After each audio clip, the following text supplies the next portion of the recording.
নমস্কার বন্ধুরা, আজকে আমি ছানার ডালনা করে দেখাবো। দুধ ফুটে গিয়েছে, আমি এবার ভিনিগারটা দিয়ে দিচ্ছি। দুধটা ছানা করার জন্য আমি ভিনিগার দিয়ে দিলাম 4 চামচ দিয়ে দিলাম। ছানা হয়ে গিয়েছে, আর একটু হবে।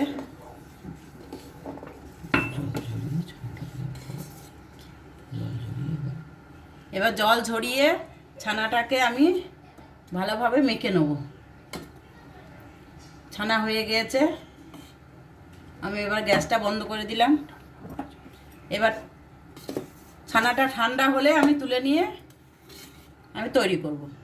ছানার ডালনা করতে আমি এই মশলাগুলো দেবো: আদা, জিরে, শুকনো লঙ্কা, লবঙ্গ, দারচিনি, এলাচ, তেজপাতা, এগুলো আমি মিক্সিতে দিয়ে দিচ্ছি। আদা দিলাম, লঙ্কা দিলাম, তেজপাতা দিলাম 2টো, এলাচ 6-7টা দিলাম, দারচিনি দিলাম, লবঙ্গ দিলাম, আর জিরে দিলাম। এবারে আমি এর মধ্যে একটু জল দিয়ে পিষে নেব। ছানা হয়ে গিয়েছে, আমি এবার ছানাগোনাকে ভালো করে মেখে বল বল করে নেব। একটু ময়দা দিয়ে দিচ্ছি, না দিলেও চলে, কিন্তু একটু দিয়ে দিলাম। আমি অল্প 1 চামচের মতন দিলাম। তাহলে পরে টাইট হয়ে গেলে পরে ভালো ভাজাটা তখন ভেঙে যাবে না।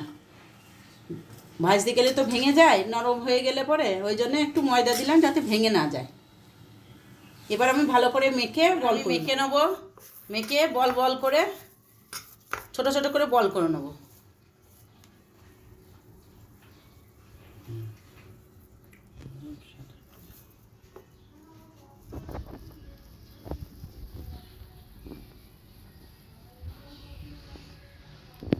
বলগুলো ছোট ছোট করলাম, ফুলে অনেক মোটা মোটা হয়ে যাবে।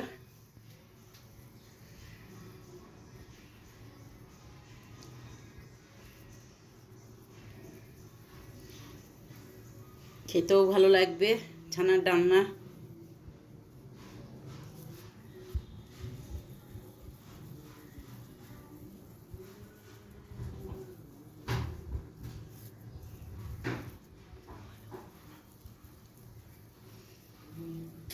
কি বললো দাদা ভাই বাবা? এই ব্যাংকে বসে আছে?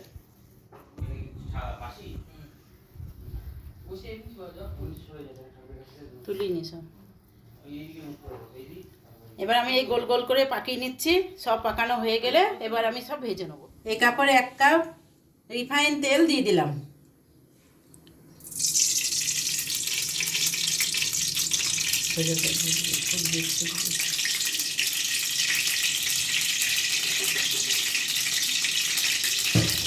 তেলটা গরম হোক, তাহলে পরে কোপ্তার বলগুলোকে আমি ছেড়ে দেবো।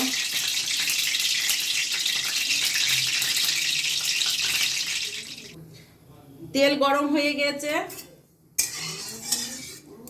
আমি এবার কোপ্তার বলগুলো দিয়ে দিচ্ছি।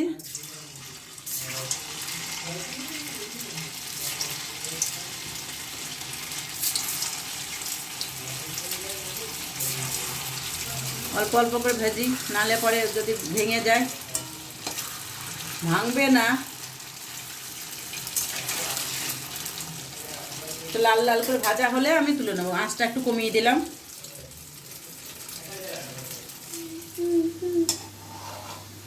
বলগুলো ভাজা হয়ে গেছে, কোপ্তার বল আমি এবার তুলে নিচ্ছি।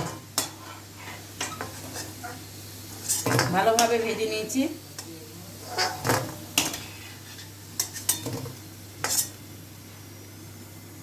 এবার আমি আলুগুলো ভেজে নেব।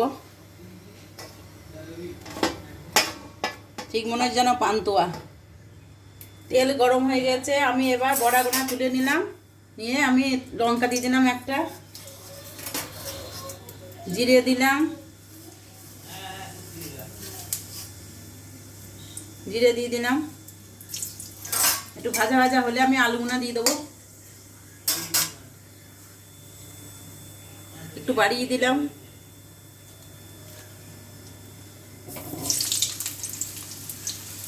আলুগুনা আমি ছেড়ে দিলাম।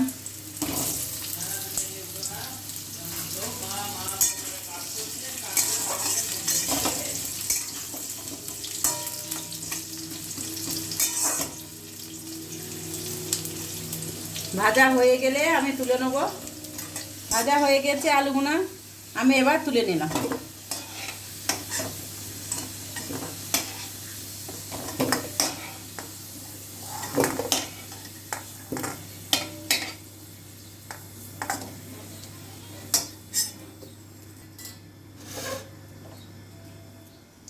আমি একটু সামান্য চিনি দিয়ে দিলাম, যেহেতু নিরামিষ তরকারি।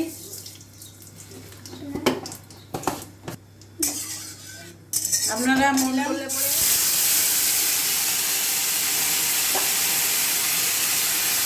মশলাটা বেটে নিয়েছি, নিয়ে আমি এবার আর সব দেওয়া আছে,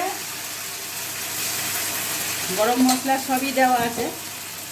এবার আমি ভালো করে ভেজে নেব মশলাটা।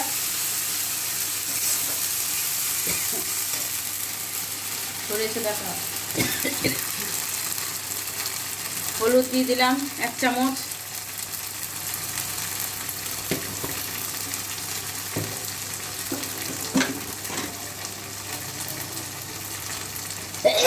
নুন দিয়ে দিলাম। লঙ্কা ঝাঁঝের জন্য আমাকে হাসতে হচ্ছে, হাঁচিটা পড়ে গেল। এবার আমি ভালো করে নেড়ে নেব।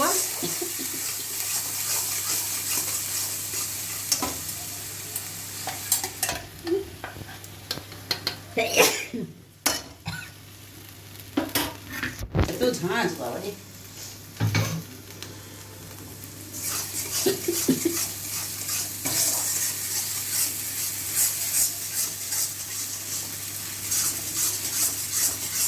ভালো করে নেড়ে আলু দিয়ে ভালো করে নাড়াচাড়া করব। দারুণ সেন্ট বেরিয়েছে। ছানার কোপ্তাটা আমি ঘরোয়া মতন করছি, ঘরোয়া যেমন করে রান্না সেইভাবেই আমি করছি।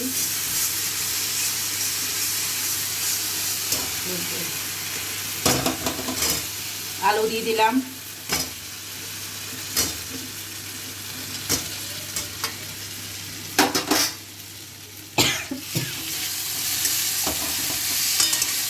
ভালোভাবে আলুটাকে কষিয়ে নিয়ে আমি 1 গ্লাস জল দিব।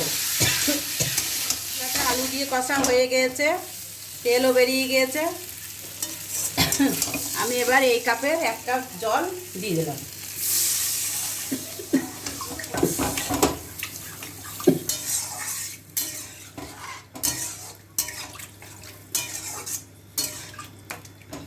দশ মিনিট হোক, আলু আর একটু সেদ্ধ হবে, হলে পরে আমি কোপ্তার বড়াগুনা দিই। হয়ে গিয়েছে,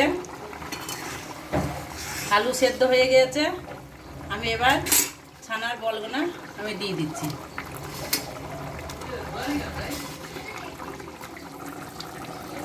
আমি 1 চামচ ঘি দিয়ে দিলাম, কেননা ঘি তো মশলা, গরম মশলা তো দেওয়াই আছে। আমি 1 চামচ ঘি দিয়ে দিলাম। দেখুন খুব সুন্দর হয়েছে, মনে হয় যেন পান্তুয়া। আপনাদের যদি ভালো লেগে থাকে লাইক করবেন, শেয়ার করবেন, সাবস্ক্রাইব করবেন, আর এইভাবে তৈরি করে খেয়ে দেখবেন।